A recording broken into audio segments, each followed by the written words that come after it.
Ovo je japanska jabuka. Trenutno košta oko 37 dinara za kilogram. Denara.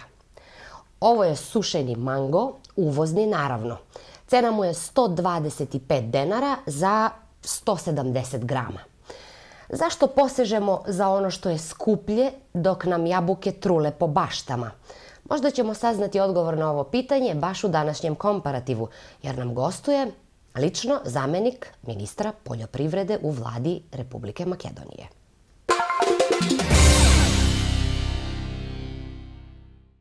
Zlatibor je i ove godine atraktivna destinacija za ljubitelje planine.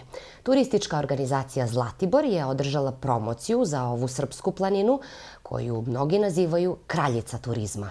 Promocija se, kao i prethodnih godina, održala sa podrškom Srpske ambasade u Makedoniji. Turistička organizacija Zlatibor je u Srpskoj ambasadi u Skoplju tradicionalno predstavila potencijale najlepše srpske planine Zlatibor, koju mnogi nazivaju kraljicom turizma. Iz organizacije su naglasili da će turisti iz Makedonije koji budu posetili ovu destinaciju moći da uživaju u različitim sadržinama i zato ih pozivaju i ove godine da deo zimskog odmora provedu na Zlatiboru. Da nas pitaju za razlog što je to što je najbolje na Zlatiboru, zaista ne možemo da izdvojimo nešto. Od gastronomske ponude do čistog vazduha, do mnogobrojnih sadržaja, odličnih smeštajnih kapaciteta, jednodnevnih izleta, odlične, ajde opet se vraćamo, ugostiteljske ponude, zaista dosta toga zašto je Zlatibor izbor za sve. Iz organizacije su naglasili da Zlatibor raspolaže sa više od 30.000 smeštajnih kapaciteta, hotela, odmarališta i vila za odmor. Gosti ove zime na Zlatiboru mogu uživati u nekoliko novih sadržina. Na 9 km od centra nalazi se ski centar koji je opremljen novom žičarom. Međutim, za one koji ne skijaju, tu su lepote same planine. U funkciji će biti i Dino park za najmlađe, a od ove godine biće u upotrebi i noćna skijaška staza. Na Zlatiboru se organizuje dosta kulturnih događaja, koncerata, predstava, među kojima je i nastup poznate muzičke zvezde Dina Merlina. On će održati koncert 29. decembra. U ime ambasade Republike Srbije želim da izrazim zaista veliko zadovoljstvo da smo danas imali priliku da kratko predstavimo jednu od najlepših turističkih destinacija u Srbiji, Zlatibor, planinu koju zovu i kraljicom turizma. I zaista sam uverena u to da svi koji su videli i ovaj mali deo prezentacije da su stekli utisak koliko je sam Zlatibor kao planina lep, a koliko je i lepa okolina. Znači, svako ko se odluči da dođe u taj deo Srbije, sigurno se neće pokajati jer je raznovrstan program i zabave i za sve uzraste od najmanjih do najstarijih. Preporuka turistima je svakako muzej na otvorenom Sirogojno, Stopića pećina, vodopadi u Gostilju, Šarganska osmica, etno selo Drvengrad, Andrić grad, manastiri i druga mesta.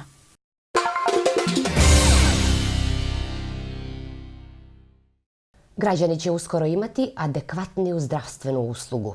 Građevinski radovi na novom hirurškom urgentnom centru se uskoro završavaju. U novo izgrađenim prostorijama prvi put će biti otvoreno i aktivno će raditi 5 hirurških sala, obaveštavaju nadležni. Otvaranjem novog hirurškog urgentnog centra u opštoj bolnici obezbedit će se bolji pristup pacijentima, adekvatnija zdravstvena zaštita, kvalitetnija usluga, odnosno zdravstvena usluga će biti na jednom mestu. Neće se pacijenti slati do rentgen dijagnostike. U novo izgrađenim prostorijama prvi put će se otvoriti i aktivno će raditi 5 hirurških sala, informišu nadležni iz bolnice. Građevinski radovi se uskoro završavaju i uskoro će Kumanovo imati kompletno nov objekat. Od ove investicije dobit će imati više od 30.000 pacijenata koji na godišnjem nivou posete urgentni centar sa naglaskom na hirurgiju, urologiju i ortopediju.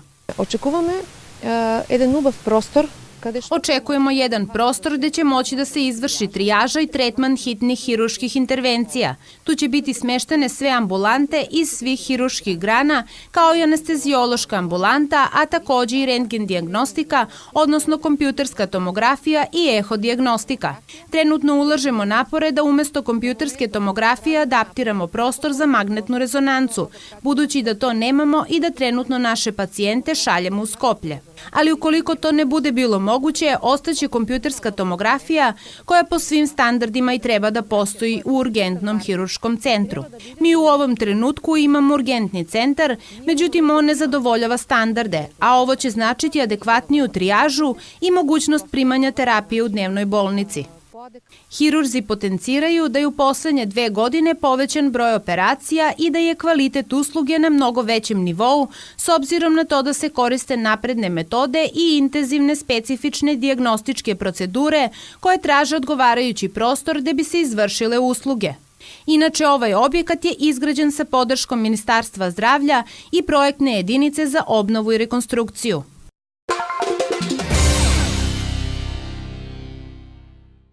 Rotary klub Kumanovo u saradnji sa Savetom roditelja osnovne škole Kočoracin organizovao je akciju darivanja krvi. U okviru ove aktivnosti organizovano je i nagradno literaturno čitanje na temu Daruj krv. Uspešna akcija darivanja krvi se održala u prostorijama osnovne škole Kočoracin, a bila je organizovana od strane Rotary kluba Kumanovo u saradnji sa Savetom roditelja. Škola Kočoracin je prvi put domaćin akcije darivanja krvi, a nadležni planiraju da se škola u budućnosti uključi na više humanih i humanitarnih akcija. Rotary klub Kumanovo tradicionalno ovoj periodu. Rotary klub Kumanovo tradicionalno u ovom periodu godine novembra-decembra uvek organizuje akcije darivanja krvi. Prvi put organizujemo zajedničku akciju i već se vide odlični rezultati. Nadamo se većem broju jedinica krvi od prijatelja koji su se već najavili. Inače, Rotary klub planira sa osnovnom školom Kočoracin različite akcije koje će pre svega pomoći podizanju osjećaja humanosti kod ljudi, a ujedno će se poboljšati uslovi za naše učenike, našu zajednicu u kojoj živimo. Produžit ćemo u ovom duhu i nećemo posustati. Ние веќе по долг период уште од минатата учебна година со Совет. Mi od prošle školske godine sa Savetom roditelja, odnosno sa predsjednikom Saveta roditelja i zaposlenima imamo dogovor i plan da organizujemo akcije darivanja krvi. Danas sa Savetom roditelja, sa nastavnicima uz pomoć Rotary kluba, Centralne kooperativne banke, Crvenim krstom Kumanovo darujemo život.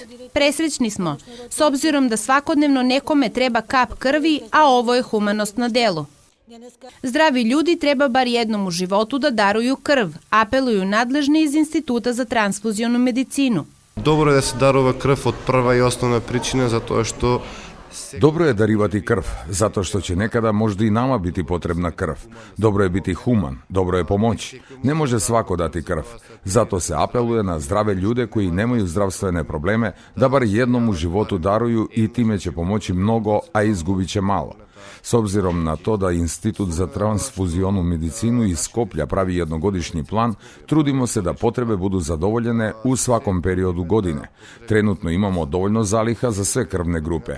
U slučajevima kada nemamo, organizujemo javne pozive, međutim, uglavnom su zadovoljene sve potrebe. Akcija darivanja krvi je bila podržana i od strane opštinske organizacije Crveni krst, čiji su članovi pokazali praktičnom vežbom kako se pravilno saniraju povrede u određenoj situaciji. U okviru akcije je održano i literaturno čitanje nakon prethodno raspisanog konkursa na temu Daruj krv, a najbolje 3 pesme su dobile i adekvatne nagrade od strane Rotary kluba u saradnji sa Centralnom kooperativnom bankom. Na istu temu bio je raspisan i likovni konkurs, a crteži učenika su bili izloženi u holu škole. Ostavite go zlo i fokusirajte se kon dobro. Podarujete si rak za posle da nema kapka podarena krv, znači živo, a ti voči gotoa i bidi prvi.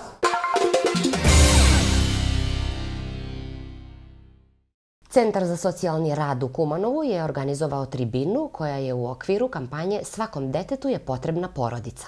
Ova tribina je održana sa ciljem podizanja svesti javnosti o zbrinjavanju dece bez roditeljske brige. U okviru kampanje Svakom detetu je potrebna porodica održala se tribina za animiranje javnosti na temu zbrinjavanja dece bez roditeljske brige, koju je organizovao Centar za socijalni rad. Na tribini je naglašeno da je sve više zainteresovanih hraniteljskih porodica u Kumanovu. Za sada na nivou grada postoji 10 hraniteljskih porodica. Интересот се зголемува од ден на ден, а ние во секојдневната работа имаме секако... Sve je više zainteresovanih, a mi svakodnevno imamo potrebu od porodica koje bi postale hraniteljske, jer svakodnevno deca ostaju bez oba roditelja. Različitih slučajeva ima, zbog smrti roditelja, neodgovarajuće brige. Broj zainteresovanih je sve veći i zato što ima i benefita koje dobija hraniteljska porodica. Međutim, najveći benefit imaju zbrinuta deca.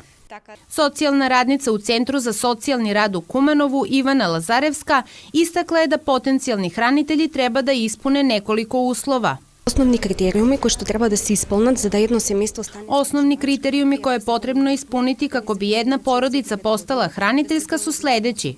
Da hranitelji nisu stariji od 65 godina, da su radno sposobni, da im nije oduzimano roditeljsko pravo, da postoji granica između uzrasta hranitelja i deteta ne manje od 18 godina i da imaju obezbeđene materijalne i stambene uslove za život.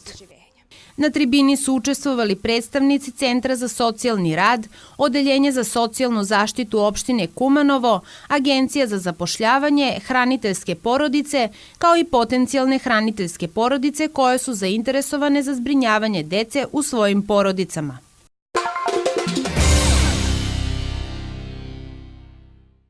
Kumanovci mogu da se prijave na konkurs za izbor suvenira opštine. Iz opštine obaveštavaju da je potrebno da suvenir sadrži odlike grada. Najbolji suvenir će biti nagrađen sa 30.000 denara. Krajnji rok za dostavljanje radova je 10. decembar ove godine. U okviru programa lokalnog razvoja opština Kumanovo je raspisala konkurs za izbor suvenira opštine.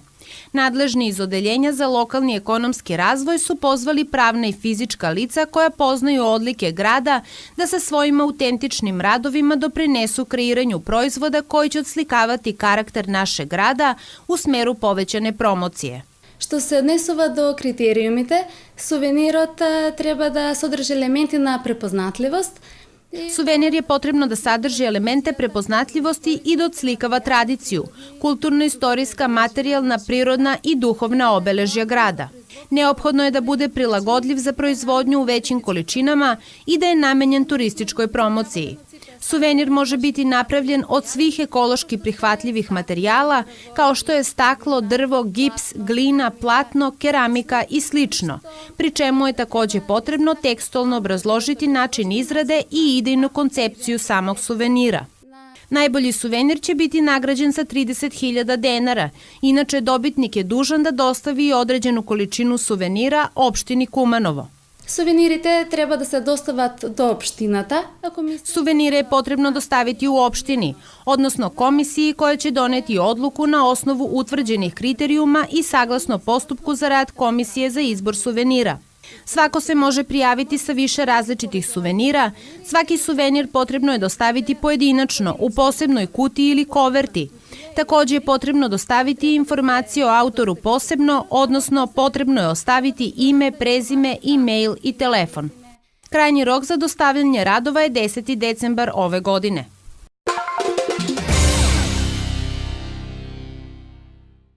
Prilikom posete Kumanovu, ministar zdravlja Venko Filipče je najavio da je prioritet ministarstva gasifikacija opšte bolnice u Kumanovu. On je naglasio da će u 2019. godini biti odvojena sredstva za ovu namenu. Gradonačelnik Kumanova Maksim Dimitrijevski potvrdio je da je u završnoj fazi dogovora. Naredne godine će se gasifikovati opšta bolnica. Ovo je istakao prilikom posete Kumanovu ministar zdravlja Venko Filipče, potencirajući da je gasifikacija ovog objekta jedna od najdugoročnijih mera za sprečavanje aerozagađenja grada. Bolnica se do sada grejela na mazut koji predstavlja jedan od većih zagađivača.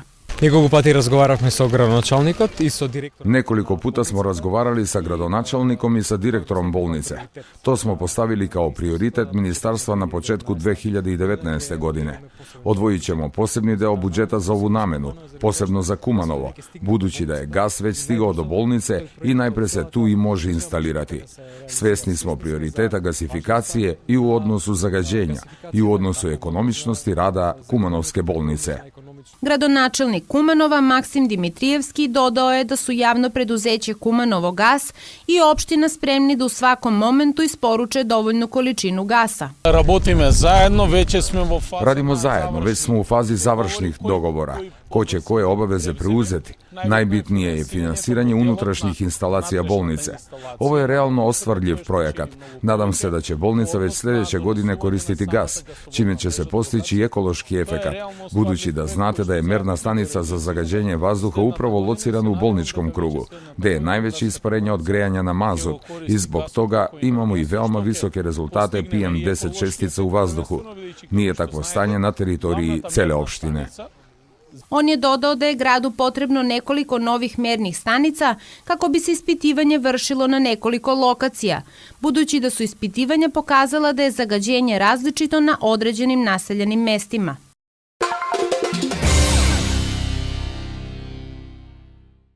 Kao što sam rekla i u najavi, poštovani gledaoci, sa nama u današnjem komparativu je lično zamenik ministar poljoprivrede u vladi Republike Makedonije. Njegovo ime je Blage Cvetković. Zdravo i dobrodošli. Zdravo. Vi ste u stvari predstavnik koje partije? Jedno malo rezime na početku razgovora. Ja sam predstavnik Srpske stranke u Makedoniji, koja je u koaliciji sa SDS-om, predsjednik partije Miroslav Jovanović. To je osnovno za partiju. Dobro, zameniče ministre, htjela sam toliko toga da vas pitam, međutim, najinteresantnije od svega što smo pričali pre nego što smo ušli u studiju je svakako bila koncesija o lovu, o lovstvu, o lovini, lovištima u Makedoniji. Imamo novitete po tom pitanju, ali za početak, molim vas, recite našim gledaocima kada se daje u stvari koncesija za lov. Divljač u lovstvo daje Republika Makedonija. Daje u lovište za korištenje pod koncesija. Vlada Republike Makedonije na predlog na Ministarstvo poljoprivrede, šumarstva i vodostopanstvo formira komisiju. Komisija se sastoji od predsjednika, zamenika predsjednika, 5 člana i njihovih zamenika. Radna Republika komisije sačinjava resorno ministarstvo poljoprivrede, Ministarstvo finansije, Ministarstvo ekonomije i Ministarstvo životne sredine. Na predlog na Ministarstvo poljoprivrede, šumarstva i vodostopanstva komisija sprema tenderska dokumentacija i dostava do vlada na Republika Makedonija. Kad se odobri tenderska dokumentacija za dodeljivanje na koncesija, komisija u roku od 5 dana raspiše javan oglas u saglasju sa zakonom za lovstvo i zakon za koncesije. U saglasju sa zakonom za lovstvo i zakon za koncesije se dodaje do vladu Republike Makedonije. Vlada Republike Makedonije određuje ko da bude koncesioner. Ovo je sve zakonski. Znači, ima zakon za finansije, zakon za zakonodavstvo, sve pod podzakonski akti, sve, da. To je sve zakonski. A kada je zakonski, zašto se onda prekida? U kojim se uslovima prekida koncesija za lov? Ovako, prekida za lovstvo se dolazi do druga. Na primjer, imamo, vlada Republike Makedonije dozvoljuje da imamo koncesije. A nadzor na koncesionera vrši državni inspektorat na Ministarstvo za šumarstvo i lovstvo. Sad, državni inspektor za šumarstvo i lovstvo vidi nepravilnosti na terenu, on pravi svoj zapisnik. Prvo zapisnik šalje do Ministarstva poljoprivrede, šumarstva i vodostopanstvo, ima predlog zakon, koji taj predlog zakon se dostavlja do vladu Republike Makedonije. I vlada Republike Makedonije vidi nepravilnosti i ima prekid na koncesioner. Sad kad ima prekid, sada je lovište slobodno. Da ne bude slobodno, lovište se daje na javno preduzeće Makedonske šume, koje ima odgovornost da čuva lovište do sljedećeg koncesionera. Znači, i ovo je sa zakon sa finansiji i zakon sa sekretara zakonodavstva. Šta najviše ima u tim zapisnicima?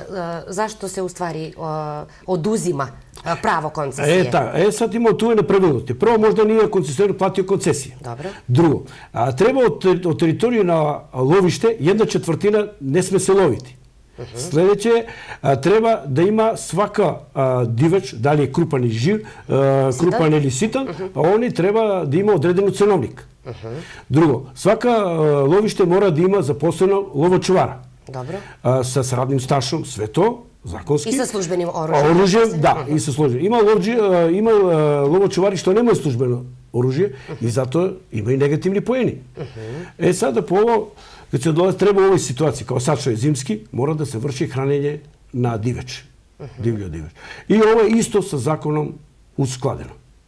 Sa zakon zakonodavstvo i zakon od finansije nema nikakvih problema. Znači, svi ovi zakoni što se prave u Makedoniji ne opterećuje budžet Republike Makedonije. To je osnovno pravilo. I to je dobro pravilo. Da. Što se tiče lovačkih ispita... Lovački ispita imamo neki noviteti u lovački ispiti. Prvo, do sad su se polagali elektronski put. Sad u elektronski putem ima nekoj podaci da svak lovđije ne može da dođe da polaga.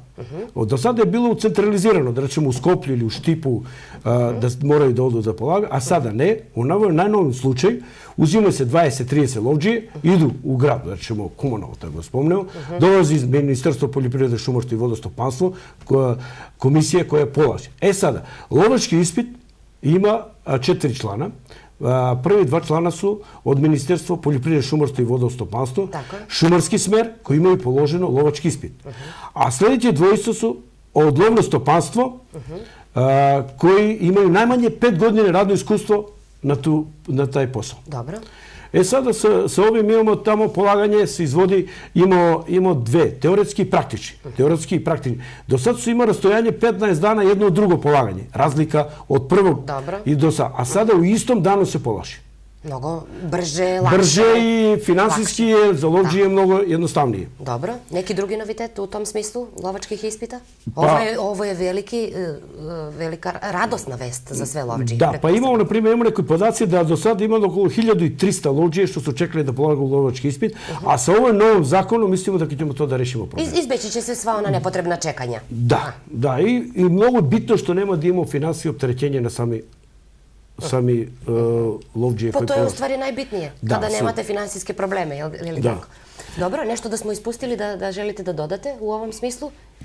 Kako pozivate lovđije za početak lovne sezone? Jel se kaže srećno ili se baksuzira koribarima?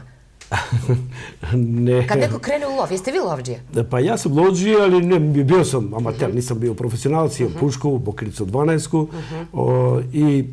ali mislim za lovđije isto i za ovo ne sme se ništa kaže, ni srećno, ni ništa. Ni srećno, ni ništa. Pa šta znaš što će biti? Kako da ih pozovemo da učestvuju, da se prijave, da su lovački ispiti sad daleko relaksiraniji? Da, lovački ispiti, znaš šta, ima jedan veliki prednost u poslednje vreme što on, na primjer, polaže se od 1. marta do 30. septembra. To su 4 sesije za polaganje. Sad neko, na primjer, ima tamo u julju mesec, 20. jula, treba da polaže, ali momentalno otišao na odmor. Kažemo pozitivne, ne pričamo za zdravlje, pričamo za pozitivne. I sad to on ide na odmor i kaže, slušaj, 3 dana, 4 pred da se polaže, javi se, slušaj, ja ovu sesiju ne mogu da polagam, onda ću polažiti sljedeći put. I to se prihvati. Znači, finansijski ne treba da dodatno da plati. Dobro. Sad, kad on prijavi do Ministarstva poljoprivrede, šumarstva i vodostopanstva, 8 dana pred pre nego što treba da polaže. To je na web stranica na Ministarstvo poljoprivrede, šumarstva i vodostopanstva. Imamo stranica koja može da objavi koji datum dolazi do polaganja ili može javno radiodifuzna servis da je obavesti. Da, obično makedonska televizija obaveštava takvo nešto. Da. Dobro. To je ovo sve u skladu sa zakonom. To su osnovni podaci, ali građani mogu da vide, kao što ste rekli, putem web stranice, putem javnog servisa i tako dalje. I ono što nije, na primjer, nešto jasno što nisam istakao, ima web stranica, može sve da poveši i mislim da je jednostavnije, brže i nemaju da imaju problem. A u samo lovstvo glavan je koncesioner. Koncesioner treba da je profesional, treba da poznaje zakon za lovstvo i zakon za koncesiju. Kad poznaje zakon za lovstvo i zakon za koncesiju... I da ga poštuje ne samo ovako teoretski, već i praktično. Da, i svi da budemo zadovoljni. Treba, na primjer, i tako, kad ode koncesioner mora da ima i lovačku kuću, mora svašta da bude, da ima sve to što treba za lovstvo. Dobro, zamjeniče ministre, ovoga puta smo vas pozvali oko ove stvari, koncesije i lov uopšte, novitete vezano za to. Sljedeći put, obećajem, pozivam vas da pričamo malo više o subvencijama. Evo, recimo, imam neko svoje zemljište i hoću da uzmem da uzmem i ja nešto od države, ne samo da dajem, da zasadim neki lešnik možda, pa ću vas pitati nešto više o tome sljedeći put. Sljedeći put mislim da kad ćemo da damo to, tu imamo dosta ovlaštenja, vlada radi na taj posao. Ja mislim da će ima više subvencije, noviteti i to će sve da se... Da, čula sam da postoje sada nove subvencije, ne znam da li će proći po zakonu, verovatno će, oko ovih poljoprivrednih farmi. Olakšanja su velika u pitanju, kada su u pitanju naši farmeri i tako dalje. Je li ovaj zakon, ova koncesija u stvari stupila na snazi? Da, stupila je na snazi. Objavljeno u službenoj sve po pravilu propisa. Da. I ovaj zakon što imamo za subvencije, preko službe vestigna Republiku Makedonije je prošao i ćemo razgovarati za tije. I za mladi farmeri, i za mladi zemljodelci, sve ćemo to da sljedeći put da... Svaka čast da je zrela ova japanska jabuka, ja bih sad podelila je sa vama, međutim još je zelena, košta 1 kilogram oko 37 denara, je li to skupo? Pa japanska... Kažu da je ovo dobro za srce. Da, japanska jabuka ima dve sorte. Ima čokoladna, to je uvek može u svako doba da se konzumira, da, a ovo je treba malo da se čeka da dobije to, pa može... A kako se zove ovo? Ta je čokoladna, ova je isto? Obična jabuka. Tako, naranđasta, da. Dobro, ja sam donela ovdje i mango. Hoćete mango, suvi mango? Da probate? Neki drugi put. Dobro, prvo ćemo na kafu, pa posle. Japanska jabuka je dobra, mislim, to u južni del Republike Makedonije. Ozbiljno kardiolozi kažu da je stvarno dobra. Da, može jedno steblo da do 250 kila jabuku, znači to se ne kroji, ne prska i ekonomski mnogo isplatljivo. Ali ih niko ne jede, zameniče ministra. Pa mi nemamo nekako naviku, ali japanska jabuka je dobro da se jede. Izvrsno. Jel se ljušti? Pa može, zavisi kako, ali šta znam, svugdje ima hranljivi elementi, samo treba da... Čim je neprskano, onda ne treba... Onda je zdravo. Čim ima ovakve fleke, to znači da je dobro, prirodno. Da, dobra, prirodno, dobra. Japanska jabuka, mislim da je lepa, da ljudi dosta koriste i da... Mnogo vam hvala za ovaj intervju. Što ste odvojili vreme za nas, sitne televizije i medijume i novinare, i nadam se da ćemo se vidjeti opet sa nekim još boljim temama. Nadam se da i malo nema dio više trema, drugi put kad dođem, bit ćemo još lepši. Kakva trema, vidite kako smo se opustili. Japanska jabuka je lek, kažem vam. Blage Cvetković, gost u današnjem izdanju Komparativa. Hvala što ste slušali intervju.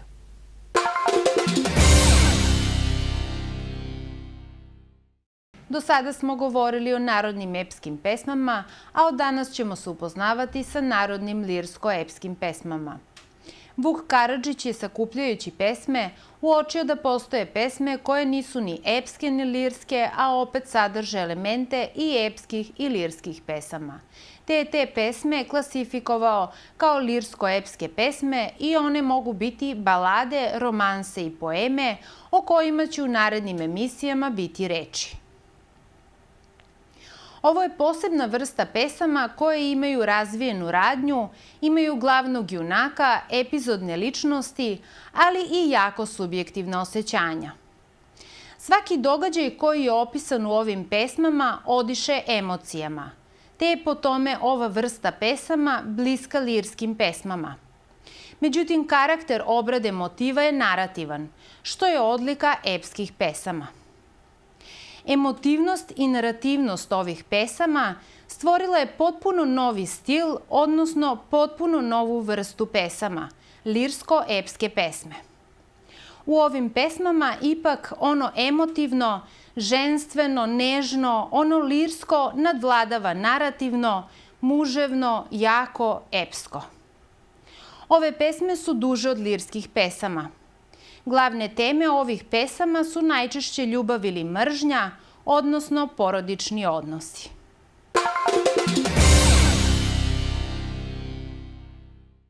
U današnje vreme kažu da samo nevaspitani sebe brane kada kažu da imaju svoj stav. Ne ulazimo u problematiku da li ste promenili svoj oko japanskih jabuka i sušenog manga. Što se nas tiče, sve dok ste zdravi i dok imate izbora u životu, vi ste nama simpatični. Živeli!